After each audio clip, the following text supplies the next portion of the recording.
అందరికీ నమస్కారం. ఈరోజు మనం ప్రైవేట్ అంతర్జాతీయ చట్టం గురించి మాట్లాడుకుందాం. ముఖ్యంగా ఉస్మానియా యూనివర్సిటీ ఎల్ఎల్బి సిలబస్లో ఉన్న యూనిట్ 2 మీద ఫోకస్ చేద్దాం. ఇందులో కొన్ని కాంప్లెక్స్ టాపిక్స్ ఉన్నాయని తెలుసు, కాని వాటిని వీలైనంత సింపుల్గా ఎలా అర్థం చేసుకోవాలో చూద్దాం. ఒకసారి ఈ పరిస్థితిని ఊహించుకోండి. ఒక జంట పారిస్లో పెళ్లి చేసుకుని ఢిల్లీలో విడాకులు తీసుకోవాలనుకుంటున్నారు. ఇప్పుడు చెప్పండి, వాళ్లకి ఫ్రాన్స్ చట్టం వర్తిస్తుందా లేక ఇండియా చట్టం వర్తిస్తుందా? ఇదే అసలైన ప్రశ్న. ఇలాంటి క్లిష్టమైన అంటే దేశ సరిహద్దులు దాటిన సమస్యల్ని పరిష్కరించడానికే మనకు ప్రైవేట్ ఇంటర్నేషనల్ లా అంటే పిఐఎల్ ఉంది అనమాట. సరే, ఈరోజు మనం ఏమేం టాపిక్స్ కవర్ చెయ్యబోతున్నామో ఒకసారి చూద్దాం. ముందుగా ప్రైవేట్ అంతర్జాతీయ చట్టమంటే ఏంటో తెలుసుకుందాం. ఆ తర్వాత విదేశీ చట్టాన్ని మన కోర్టుల్లో ఎలా వర్తింపజేస్తారు, ఎలా నిరూపిస్తారు, ఇంకా ఎప్పుడు దాన్ని పక్కన పెడతారో చర్చిద్దాం. చివరిగా చాలా ముఖ్యమైన కాన్సెప్ట్ డొమిసైల్, దాని రకాల గురించి వివరంగా మాట్లాడుకుందాం. సరే, మొదటి టాపిక్, అసలు ప్రైవేట్ అంతర్జాతీయ చట్టం అంటే ఏమిటి? దీన్నే మనం కాన్ఫ్లిక్ట్ ఆఫ్ లాస్ అని కూడా అంటాం. అంటే చట్టాల మధ్య ఘర్షణ వచ్చినప్పుడు దాన్ని ఎలా పరిష్కరించాలి అనేదే దీని ఉద్దేశం. ఒక విధంగా చెప్పాలంటే ఇది న్యాయ వ్యవస్థకు ఒక ట్రాఫిక్ కంట్రోల్ లాంటిది. చాలామంది అనుకునేదానికి విరుద్ధంగా ప్రైవేట్ ఇంటర్నేషనల్ లా అంటే ఇది ఏదో అంతర్జాతీయ చట్టం కాదు, ఇది మన దేశ చట్టంలోనే ఒక భాగం.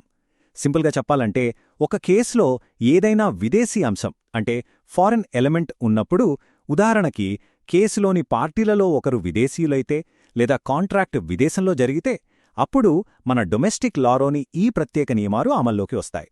సో గుర్తుంచుకోండి, ఇది మన సొంత చట్టం విదేశీ ఎలిమెంట్స్ ఉన్న కేసుల కోసం. అసలు ఈ పిఐఎల్ ఎలా పనిచేస్తుంది? ఇది ప్రాథమికంగా 3 ప్రశ్నలకు సమాధానం వెతుకుతుంది. ఒకటి, జ్యూరిస్డిక్షన్ అంటే కేసును విచారించే అధికారం ఏ కోర్టుకుంది?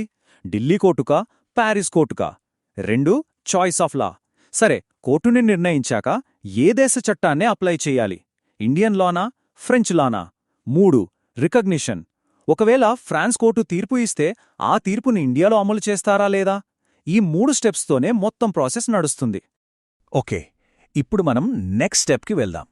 కోర్టుకి జ్యూరిస్డిక్షన్ ఉందని తేలింది. చాయిస్ ఆఫ్ లా రూల్స్ ప్రకారం ఫారెన్ లా అప్లై చేయాలని కూడా డిసైడ్ అయింది. మరి మన ఇండియన్ కోర్టులో ఒక ఫారెన్ లాని ఎలా ట్రీట్ చేస్తారు?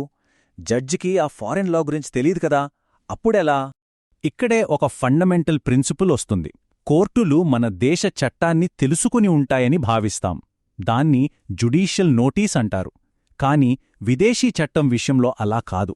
దాన్ని ఒక ఫ్యాక్ట్ లాగా, అంటే ఒక వాస్తవంలాగా చూడాలి. అంటే దానిని సాక్ష్యాలతో కోర్టు ముందు నిరూపించాలి. జడ్జ్కి అది తెలుసని మనం అస్సలనుకోకూడదు. చూడండి, ఈ తేడా చాలా ముఖ్యం. మన ఇండియన్ లా అనేది క్వశ్చన్ ఆఫ్ లా అంటే న్యాయపరమైన ప్రశ్న. కాని ఫారెన్ లా అనేది క్వశ్చన్ ఆఫ్ ఫ్యాక్ట్ అంటే వాస్తవానికి సంబంధించిన ప్రశ్న. దీనివల్ల ఏమవుతుందంటే, ఒక పార్టీ వాళ్లు ఫలానా విదేశీ చట్టం ఇలా చెప్తోంది అని వాదించాలనుకుంటే వాళ్లు దాన్ని నిరూపించాలి. ఎలా?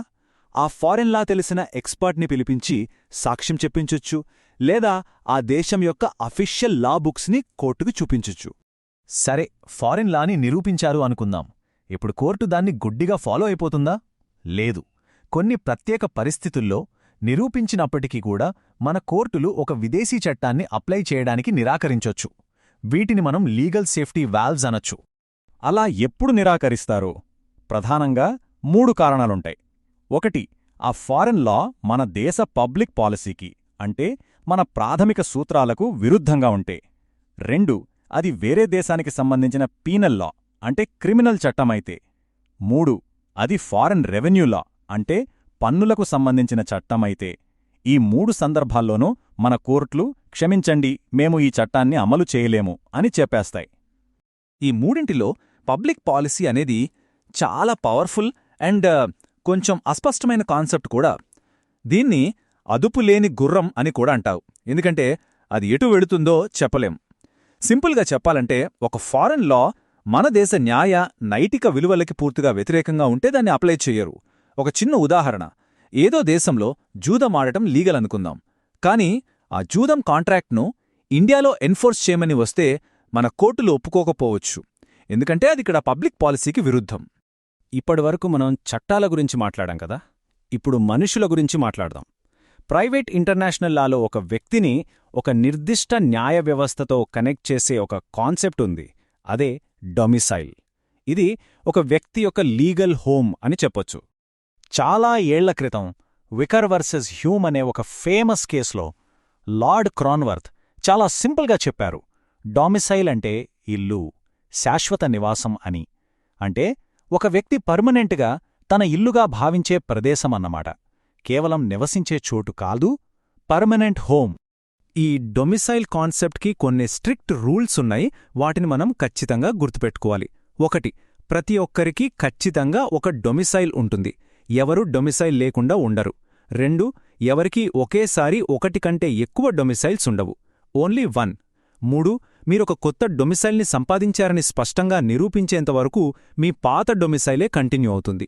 ఈ రూల్స్ వల్ల ఒక లీగల్ క్లారిటీ వస్తుందన్నమాట.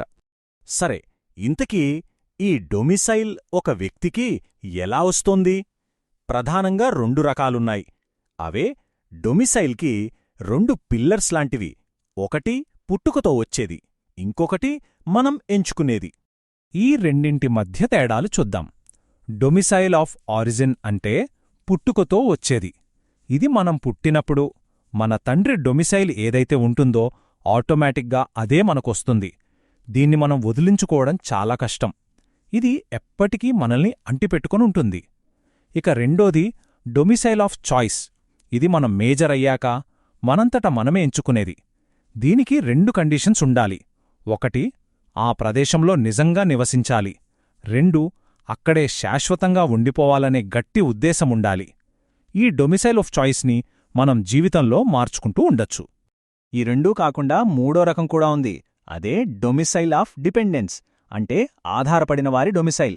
ఇది పుట్టుకతోగాని ఎంపికతోగాని రాదు, చట్టం ప్రకారమే వస్తుంది.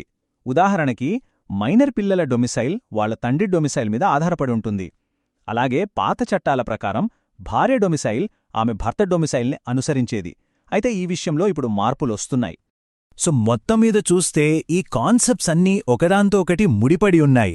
ఫారిన్ లాని ఎలా అప్లై చేయాలి, దాన్ని ఎప్పుడు పక్కన పెట్టాలి, అసలొక వ్యక్తి ఏ న్యాయ వ్యవస్థ కిందకు వస్తాడు అని చెప్పే డొమిసైల్, ఇవన్నీ కలిస్తేనే ప్రైవేట్ ఇంటర్నేషనల్ లా ఫ్రేమ్వర్క్ పూర్తవుతుంది. ఈ సిస్టమ్ అంతా క్రాస్ బార్డర్ వివాదాలని ఒక పద్ధతి ప్రకారం పరిష్కరించడానికే ఉంది. ముగించే ముందు ఒక ఆసక్తికరమైన ప్రశ్న. ఈ రోజుల్లో చూడండి, డిజిటల్ నోమాడ్స్ ఉన్నారు. వాళ్ళు ఏ దేశంలోనూ స్థిరంగా ఉండరు. గ్లోబల్ బిజినెస్లు కూడా అంతే. ఇలాంటి పరిస్థితుల్లో ఒకే ఒక శాశ్వత నివాసం లేదా పర్మనెంట్ హోమ్ అనే ఈ పాత కాన్సెప్ట్ ఇంకా వర్తిస్తుందా? బహుశా భవిష్యత్తులో ఈ డొమిసైల్ అనే ఐడియా కూడా మారాల్సి వస్తుందేమో. దీని గురించి ఆలోచించండి.